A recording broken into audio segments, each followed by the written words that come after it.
Olá, pessoal. Então, essa é nossa aula de aprofundamento do Gerund Form.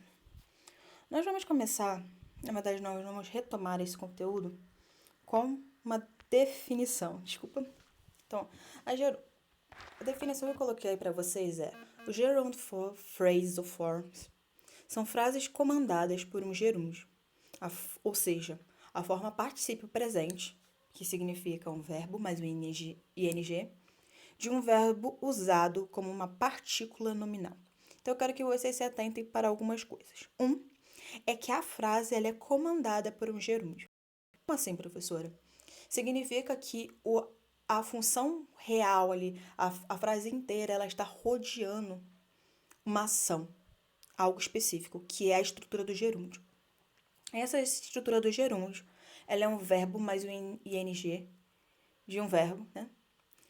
Um verbo específico que é usado como uma partícula nominal.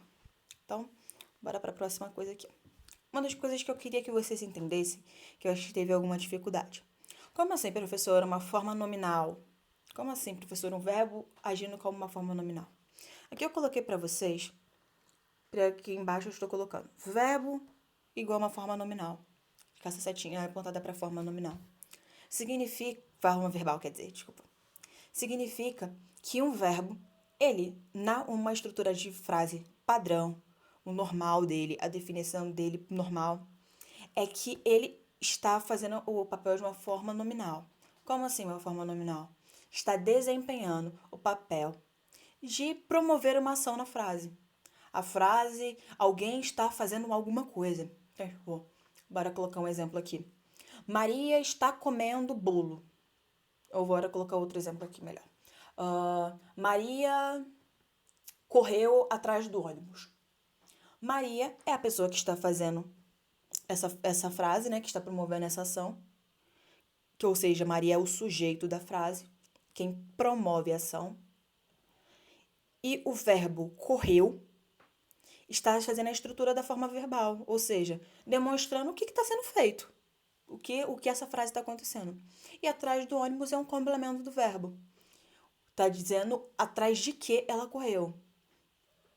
Porque toda vez que você corre, normalmente você corre para algum lugar ou de alguma coisa ou algo do tipo, sabe? Existe essa possibilidade. Então, essa é a estrutura comum de um verbo, sendo usado como uma forma nominal. Um sujeito, um objeto direto ou indireto, que é uma estrutura que vocês devem se lembrar, espero. Vocês devem ter estudado isso esse ano, no terceiro ano. Então, o sujeito é quem promove a ação da frase. E o objeto direto ou objeto indireto é um complemento. Normalmente ele é seguido após um verbo. Para dar um sentido pleno ao verbo. Existem alguns verbos na língua portuguesa e na língua inglesa que elas precisam de algo a mais para fazer sentido. Como Maria comeu. Aí você vai perguntar, o que ela comeu? Então, tipo, o após, o que ela comeu, desencadearia um objeto. Ou um objeto direto ou um objeto indireto. Tem especificações próprias, você deve se lembrar disso de língua portuguesa, mas senão eu apoio vocês a revisarem esse conteúdo. Então, tipo, um sujeito ou um objeto direto ou indireto, eles exercem uma forma nominal de uma frase. Então, beleza, professora, a gente entendeu agora o que é uma forma nominal e uma forma verbal. Mas como um verbo que está promovendo uma ação, ele exerce uma forma nominal, se é isso que o gerúndio fala. Isso significa que a frase, como ele comanda a frase naquele sentido, então, bora colocar um exemplo aqui de gerúndio. Deixa eu ver se eu tenho alguns para vocês aqui. Boa. Aqui tem alguns exemplos já de gerúndio, sendo usado como função de um sujeito. Então, winning the game is not everything. Então, significa que vencer o jogo não é tudo. Então, essa é a tradução da frase. Winning aqui está fazendo um papel nominal. Está exercendo um papel nominal na frase, papel do sujeito. Significa que nessa frase, quem está. Toda ela está rodando em torno da ação de vencer, sabe? Vencer é um verbo. E ele sendo usado de uma forma nominal, de uma forma verbal, ele exerce simplesmente a função de um verbo, que é falar sobre a ação ali na frase. Aqui você percebe que quando estamos na estrutura de gerúndio. When, answering aqui também. Answering my email always seems to take all morning. Ou seja, responder meus e-mails sempre parece que leva a manhã inteira. Ou sempre leva a manhã inteira. Então, tipo, eu estou falando uma frase inteira. Toda essa frase, tanto de vencer o jogo, não é tudo, toda frase você percebe que ela está rodando ao entorno de uma ação, de algo, que é vencer. Sabe? Então, quando o gerúndio ele é usado, quando eu quero dar evidência total para uma ação, para algo específico que é essa ação verbal. Beleza? Eu espero que tentei simplificar o máximo possível, pessoal. Eu creio que vai dar certo. Então, aqui eu tenho alguns exemplos. Tipo, eu já usei esses 2 exemplos para vocês com o gerúndio sendo usado na função de sujeito. Existem alguns outros exemplos aqui que eu coloquei para vocês do gerúndio sendo usado como objeto do verbo. Tipo, I hate cleaning out the garage. Ou seja, eu odeio limpar a garagem. Então, tipo, no inglês, o verbo odiar está aí. I hate, eu odeio. Limpar, fazer a limpeza da garagem. Você lembra? Então percebe isso? Eu estou rodando ao redor dessa ação. Cleaning, limpando, ou limpar. Beleza? Porque eu estou completando a ação do verbo hate. Entende uma coisa? Quando eu falo I hate, ou eu odeio, automaticamente eu preciso de colocar, tipo, é automático a minha pergunta. Tá, o que você odeia? Então, são essas ações que o gerúndio ele vai desempenhar. Um papel de uma complementação. Só quando o verbo ele exerce essa função. Ok? Então, o normal de eu usar o gerúndio numa estrutura verbal, uma frase, né? É ou para dar evidência à apropriação, eu uso quando ele está na função de sujeito, né? Então, tipo, eu estou falando sobre a ação. Tipo, vencer o jogo, perder a fama, comer é bom. Então, tipo, eu tô colocando a ação como sendo o foco de tudo, sabe? Aí eu uso o gerúndio na língua inglesa. Ou quando eu tenho um verbo e ele precisa ser completo com alguma coisa. Ele sozinho ele não tem uma função plena, ele precisa ser completado por algo extra. E aí eu uso o gerúndio. Entenderam? Vou colocar isso daqui para vocês, pessoal, mas é só a cargo de informação. Eu não sei se vocês perceberam quando eu coloquei esse meu primeiro. Deixa eu ver aqui se tem algum exemplo aqui. Não tem. Mas nos próximos vão ter esse exemplo. Isso daqui se chama The It Test for Gerund Phrases. O que significaria? O teste do it. It, que nós conhecemos que ele está falando sobre coisas, né? Sobre animais ou coisas. Test, ou teste do it. Como assim, professora? Existem alguns casos em que a estrutura do gerúndio ela é muito parecida com uma estrutura verbal conhecida por vocês. Eu coloquei isso daqui para vocês, pessoal, porque houve casos de algumas pessoas que colocaram nas atividades, né, quando estava corrigindo essas atividades sobre gerúndio, que a pessoa ela colocou o verbo to be, né, tipo, conjugado antes de fazer toda a estrutura do gerúndio. Eu falei para vocês que a estrutura do gerúndio é esse verbo mais o ing, e a pessoa ela confundiu com o tempo verbal que vocês já viram muito, que é o presente contínuo, né? Tipo, is raining, tipo, está chovendo. Ou esse tempo verbal que dá a ideia de continuidade de uma ação, né? Vocês estudaram isso muito e algumas pessoas confundiram as coisas. Só porque o verbo está acrescentado do ing, né? Então elas automaticamente ligaram a esse tempo verbal e colocaram o verbo to be antes, conjugado. Então foi até certinho a conjugação. Só que é necessário que vocês entendam que são coisas completamente diferentes.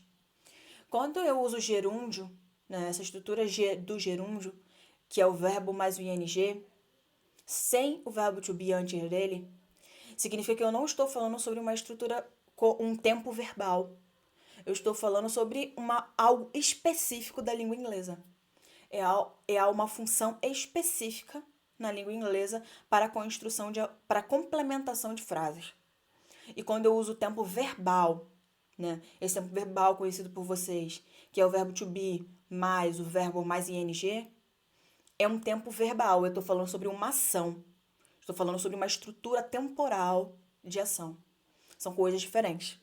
E professora, como eu entendo quando eu estiver à frente de uma situação em que pareça a mesma coisa, o que eu faço? Olha só, vou colocar aqui um exemplo para vocês, bem aqui. Vou usar aqui um que é mais tranquilo. Deixa eu ver aqui. Bora, aqui. Part of the problem, eu tô usando o segundo exemplo aqui. Part of the problem is working in such a poor light. Então, parte do problema é trabalhar em uma luz pobre. Ou, tipo, uma luz baixa. Tradução mais correta. Então, parte do problema é estar trabalhando em uma luz baixa. Então, quando você tá, sei lá, você vai no oftalmologista e ele fala que o seu grau aumentou. E a sua mãe olha pra sua cara e reclama: Ah, viu, você fica lendo no escuro ou fica lendo com a luz baixa? Parte do problema é porque você está lendo com uma luz baixa. Então, seria esse tipo de caso. Nessa situação aqui, percebe que esse is working parece muito com o tempo verbal que a gente estava falando? Tipo, parte do problema, part of the problem is working in such a poor light. Então, parte do problema é estar trabalhando em uma baixa luz. Nesses casos aqui, por isso que eu pulei todos esses outros exemplos aqui. Porque eles não são tão. Eles não vão te dar. Não vão te aparentar ser problemáticos. Isso daqui vai. Então, por isso que existe esse teste do it. Aqui é assim. Quando eu pego uma frase verbal, uma frase que tenha o presente contínuo, né? Que é is, que eu falei aqui, tempo verbal. Verbo to be, mais. Verbo mais ing, que é o presente contínuo, que dá a ideia de uma ação no presente que tem uma continuidade, um período, uma duração mais estendida. Tipo, eu vou à escola todo dia, é diferente de eu estou indo para a escola. Então, esse estou indo para a escola dá a ideia de que essa ação ela começou e ela tem uma duração. Então, isso é um presente contínuo. É quando a ação ela tem uma duração maior. Ela não é algo imediato, como eu caí da cadeira. Cair da cadeira é algo bem imediato. Mas você estar caminhando até algum lugar dá a ideia de uma continuidade de uma ação. Isso é presente contínuo. E isso é diferente de gerúndio. E a forma como eu vou identificar se é diferente do gerúndio é com esse teste da partícula it. Significa, bora colocar aqui a definição. Se uma frase que apresenta a forma particípio presente de um verbo mais ing, consegue ser substituída pela partícula it, então essa frase é um gerund form. Então, se eu estou de frente de uma frase que eu quero saber se ela é um presente contínuo ou se ela é um gerúndio, eu substituo a partir do verbo com ing até o final, com a partícula it, e eu vejo se a frase ela permanece tendo sentido. Então, bora lá. Bora colocar isso daqui. Part of the problem is working in such a poor light. Ou seja, parte do problema é trabalhar em uma baixa luz. Se eu pegar o working, que é a palavra com o verbo mais ing, e substituir tudo, dela até o final da linha, com ponto, substituir por it, que aqui é problem of the part of the problem is it. Então, significaria parte do problema é isso. Percebe que não tem alteração a estrutura, ela mudou, né? Tipo, não tem uma ideia completa ali, o que é isso. Mas entende que a frase, ela não perdeu o sentido. Ela não ficou estranha, ela não ficou errada, ela não ficou gramaticalmente incompreensível. Quando eu posso fazer essa alteração e a frase ela permanece tendo sentido, sendo gramaticalmente correta, eu estou falando sobre um gerúndio. Então, bora colocar um exemplo aqui de algo que não dá certo. Tipo, aqui, bora. Ralph is ironing his shirts.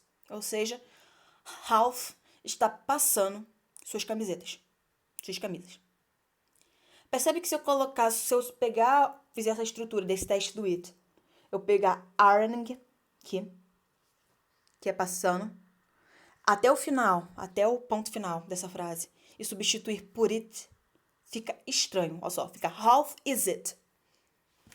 Então, a tradução seria Ralph é isso.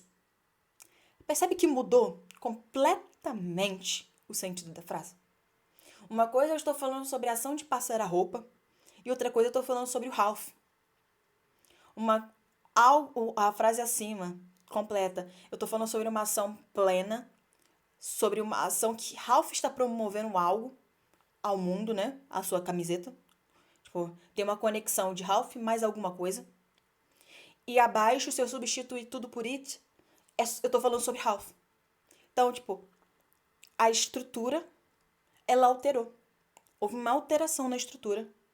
E as frases, elas não condizem mais uma com a outra. Isso significa que aqui, earning não é um gerúndio. Não é uma estrutura, uma forma de gerúndio. É um presente contínuo. É uma forma verbal fixa. Então, eu não posso separar o is e o earning e alterar essa estrutura. Elas estão correlacionadas. Já abaixo, part of the problem is working in such a poor light. Se eu substituir, como eu falei para vocês, working até o ponto final, a frase, o sentido dela não se alterou. Eu não tenho todas as informações sobre o que seria esse it, mas a frase, ela continua tendo o mesmo sentido, se ela for falada. Ela está falando sobre a mesma coisa, sabe? Entende? Não há alteração no sentido da frase. E aí isso faz com que esse segundo exemplo, ele seja um gerúndio e não um presente contínuo. Então, assim, quando vocês encontram... Eu provavelmente não vou colocar vocês para fazerem a diferença entre essas informações. Eu não planejei colocar isso no exercício porque eu acho que vai dificultar muito a vida de vocês. Eu tô aqui para facilitar. Mas é só para vocês entenderem que quando vocês forem fazer o exercício, vai encontrando esse is ou na própria estrutura. Porque teve gente que pegou assim, a frase normal. Bora colocar aqui. Bora colocar esse winning aqui. Não, bora colocar outro exemplo. I hate cleaning... Bora, isso daqui. I hate cleaning out the garage. Então, eu odeio limpar a garagem. Teve gente que colocou, quando eu pedi para vocês completarem as lacunas, colocou I hate am, né? A estrutura do verbo to be, cleaning out the garage. Entende que são duas coisas diferentes? Eu expliquei isso para vocês. São duas coisas diferentes. Uma coisa é o presente contínuo e outra coisa é o gerúndio. Quando eu tô fazendo gerúndio, eu não preciso colocar o ing, não preciso colocar o verbo to be antes. Tipo, são duas coisas diferentes. Beleza? Então, quando você faz a estrutura do ing, parece muito simples. E eu acho que é por isso que as pessoas elas fizeram isso, acrescentaram o verbo to be antes. Mas eu precisei colocar todos esses exemplos para vocês entenderem isso. A estrutura padrão do gerúndio é só isso mesmo, é o verbo mais o ing. Ela é acrescentada nos lugares certos. Por isso que eu falei para vocês no início da aula que eu não vou focar com vocês muito em dificuldades na estrutura para confundir vocês. Eu quero mesmo realmente que vocês entendam por que vocês estão usando o gerúndio. É esse é o entendimento que nós precisamos, ok? Eu espero que tenha aprofundado e simplificado algumas coisas da aula anterior. Nós não vamos, como eu coloquei para o vídeo no início do vídeo, eu vou passar para vocês o questionário para vocês tirarem suas dúvidas. E eu realmente coloco, tirem suas dúvidas, pessoal. Eu vou fazer uma live com vocês para que a gente fique só focado nas dúvidas, ok? É isso aí. Então, boa semana, faça tudo certinho. E espero vocês na nossa próxima semana na live, ok? Tchau, tchau.